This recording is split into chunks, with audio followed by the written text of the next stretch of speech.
Je m'appelle Fantine Bachimon, je suis étudiante à l'école de commerce de Marseille, Catch Business School Marseille. J'ai 21 ans et je fais partie de l'équipe du comité d'organisation d'édition 2015 du Challenge Écricom. Ok, c'est quoi ton pôle? Alors à la base, moi je suis pôle partenariat. Pourquoi tu as choisi ce pôle-là? C'était un pôle qui m'intéressait parce que on était en relation avec différents interlocuteurs tout au long de l'année. C'était un pôle essentiel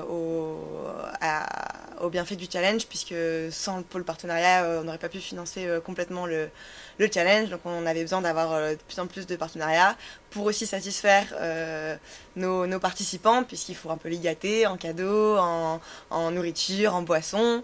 Donc voilà, il fallait leur trouver plein de petites choses.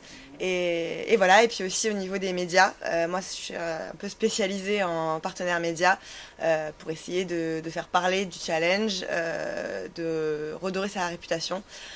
Aussi parce que c'est le troisième événement étudiant de France, mais largement en dessous des deux premiers.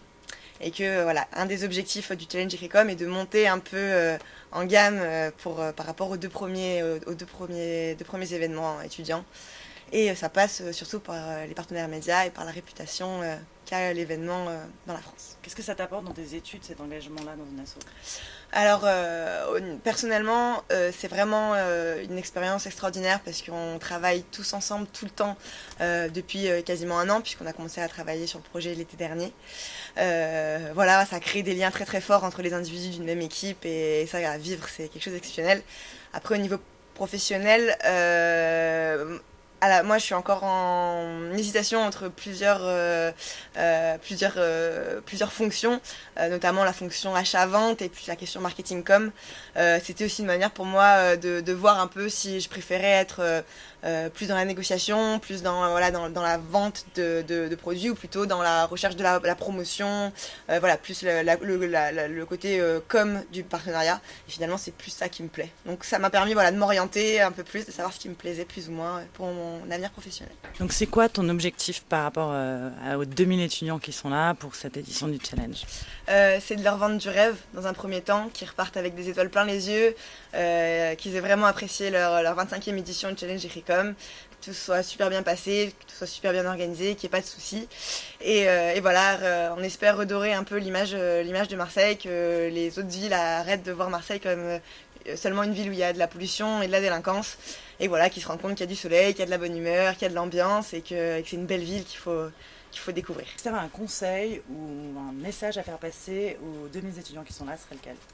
Amusez-vous, faites-vous plaisir, profitez, criez, chantez, voilà, prenez du beau temps, soyez pas trop dans la compétition non plus, découvrez un peu les autres écoles, parce qu'au final on est tous les mêmes, Marseillais, Rouennais, voilà, tout le monde est pareil, donc que tout le monde s'amuse, et que voilà, que vous, souvenez-vous-en, prenez des photos, et voilà, que ça fasse des beaux souvenirs. Ok. Dernière question, un conseil pour les étudiants qui hésitent ou qui veulent se lancer dans une asso étudiante mais qui ne savent pas encore. N'hésitez pas, c'est la première chose que j'ai à dire, il n'y a vraiment aucune hésitation à avoir, c'est enrichissant sous toutes ses formes, voilà, comme au niveau personnel, parce que on rencontre des gens, on se régale, on s'amuse, on crée des relations, et ça fait toujours du bien, c'est des relations très fortes qui se créent. Et voilà, c'est vraiment passionnant. Ça demande de l'investissement, on se sent utile, on a vraiment l'impression de servir à quelque chose. Quand on voit, là, ce week-end, c'est un événement qu'on a créé de toutes pièces depuis 6 mois. On est trop fiers, c'est grâce à nous. Si on n'avait pas été là, il n'y aurait rien de tout ça. Et voilà, et au niveau professionnel, ça se vend tellement bien en entretien qu'il n'y a aucune hésitation à avoir. C'est vraiment une expérience, n'importe quel type d'association, tant qu'on s'y plaît et que ça nous plaît de nous y investir, il faut vraiment le faire.